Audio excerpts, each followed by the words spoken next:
Hello বন্ধু। হ্যাঁ, আমার না কাজটা চলে গেছে। আমাকে কিছু টাকা ধার দিবি? হ্যাঁ রে বন্ধু, তোর টাকাটা আমি দিয়ে দেবো। তুই হয়তো বিশ্বাস করবি না, আমি সংসার চালাতে পারছি না। এই ভয়ে তোর বৌদিকে আমি কিছুদিনের জন্য ভাবছি বাপের বাড়ি পাঠিয়ে দেবো। ঠিক আছে বন্ধু, আমি এখন রাখছি, পরে ফোন করব তোকে। ঠিক আছে লক্ষ্মী। আচ্ছা ঠিক আছে, আমি আসছি। হ্যাঁ, কি হয়েছে বলো। তুমি কয়েকদিন ধরে বলছিলে না যে বাপের বাড়ি যাবে? হ্যাঁ। তুমি জামা কাপড় টাপড় গুছিয়ে নাও, আমি তোমাকে দিয়ে আসি। আর আসার জন্য অত তাড়াহুড়ো করা লাগবে না, তুমি 2 সপ্তাহ পরে আসলেও হবে। আচ্ছা ঠিক আছে।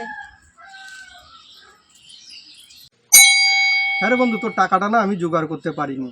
আমাকে 2-3 দিন টাইম দিয়ে দে, আমি তোর টাকাটা ঠিক দিয়ে দেবো। কি গো, তুমি এত তাড়াতাড়ি চলে এলে? হ্যাঁ, আমি চলে আসলাম। আরে তুমি তো গেলে সবে 3 দিন হলো, যেখানে আমি তোমাকে বললাম 2 সপ্তাহ পরে আসবে, তা তুমি এত তাড়াতাড়ি চলে এলে। এখানে আমার স্বামী টেনশনে থাকবে আর আমি বাপের বাড়ি গিয়ে কি করে আরাম করে থাকবো? আমি জানি তুমি অনেক টেনশনে আছো। আমি বাপের বাড়ি এর জন্যই গেছিলাম যাতে তোমার টেনশনটা আমি মুক্ত করতে পারি। এ কি বলছো তুমি?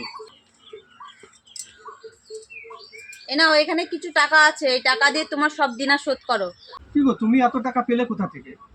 এটা আমার ভাগের টাকায়, আমার বাবার যে দোকানটা ছিল সেই দোকানটা বিক্রি করে আমার ভাগেরটা আমাকে দিয়েছে, আর আমার দাদার ভাগেরটা আমার দাদা নিয়েছে।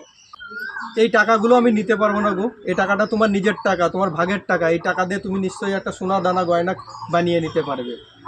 এটা আমার টাকা মানে তোমারও টাকা।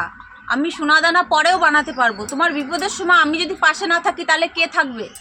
কিন্তু কোনো কিন্তু নয়। তোমার টাকা মানে আমার টাকা, আমার টাকা মানে তোমার টাকা। তুমি যখন তোমার দিনা টিনা শোধ করে তুমি যখন তোমার ব্যবসায় উন্নতি করবে, অনেক টাকা ইনকাম করবে, তখন আমি অনেক অনেক সোনাদানা বানাতে পারবো।